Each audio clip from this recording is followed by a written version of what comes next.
This is St. Louis on the Air from St. Louis Public Radio. I'm Elaine Cha. Today marks 1 month since an EF3 tornado hit parts of St. Louis City and County. Joining me now to discuss where relief efforts stand so far, what impacted communities need to move forward, and what's still to come is St. Louis Public Radio reporter Hiba Ahmad.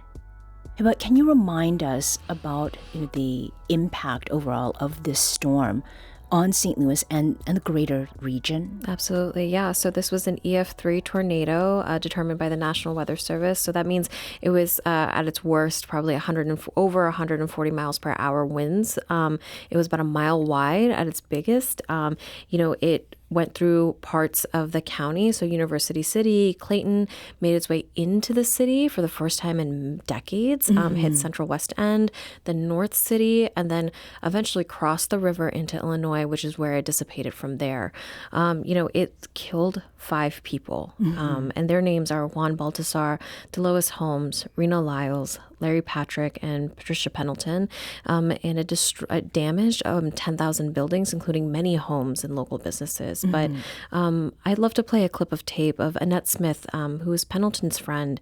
Pendleton died at the historic Centennial Christian Church, where she was a dedicated member. Miss Pat was an angel. She was one of the sweetest women I know. She loved the community. She loved people. She would always encourage us.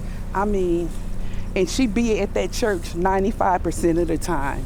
And she lost her life where she would be.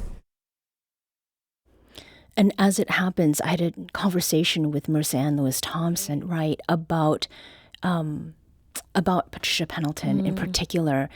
Her having been in a volunteer position and place is also very relevant to who actually came out immediately after the storm. And this was community members. Totally. Really just leaping into action. Yeah. Where is it that those efforts stand today, Hiba? Yeah, so yes, like you said, the community is really who stepped in when what they feel like was a gap in service. We saw organizations like Action St. Louis and For the Culture STL form what we know as the People's Response, which, they've been on the show here.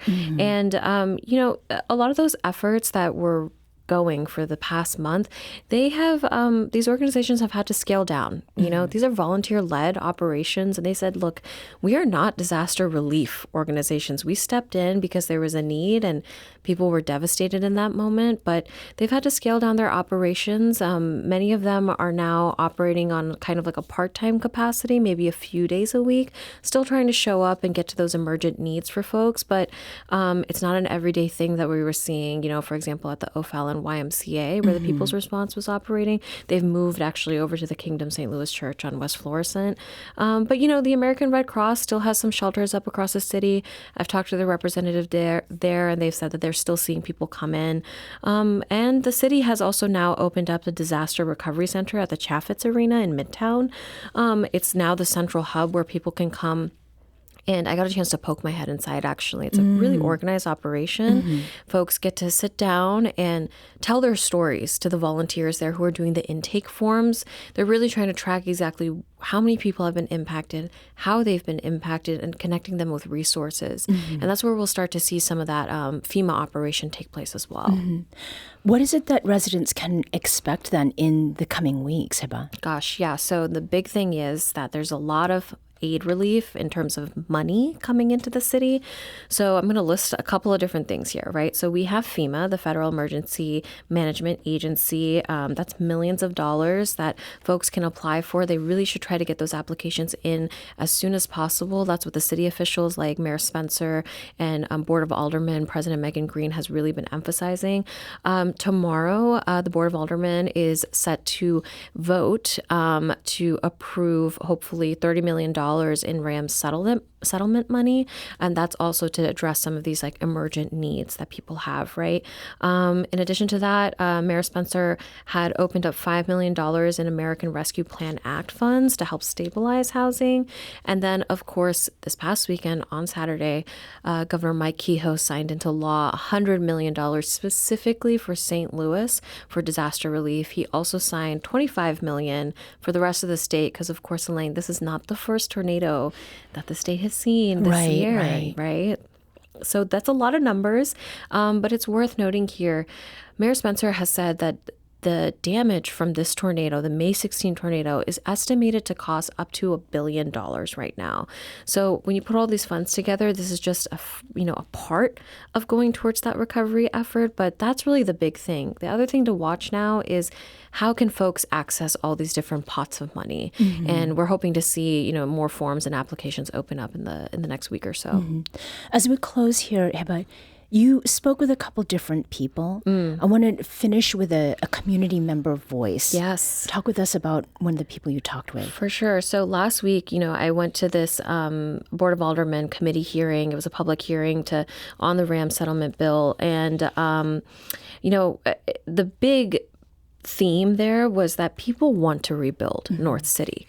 They're not just talking about leaving, but they want to rebuild. And I want to play this clip from North City resident Justina Kramer. The key word is rebuild, because those of us who are rooted in this community want to stay in this community. I live in the city because I love the city. I was born, raised, reared, and taught by the city.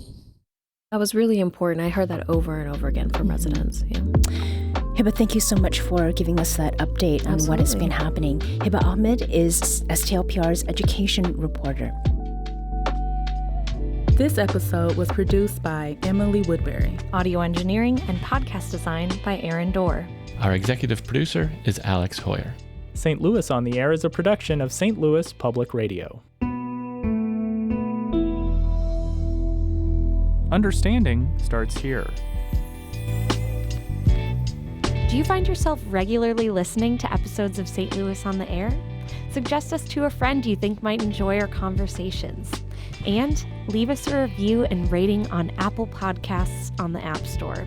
It's the simplest way to help people discover our show. Thanks. St. Louis Public Radio is a member-supported service of the University of Missouri St. Louis.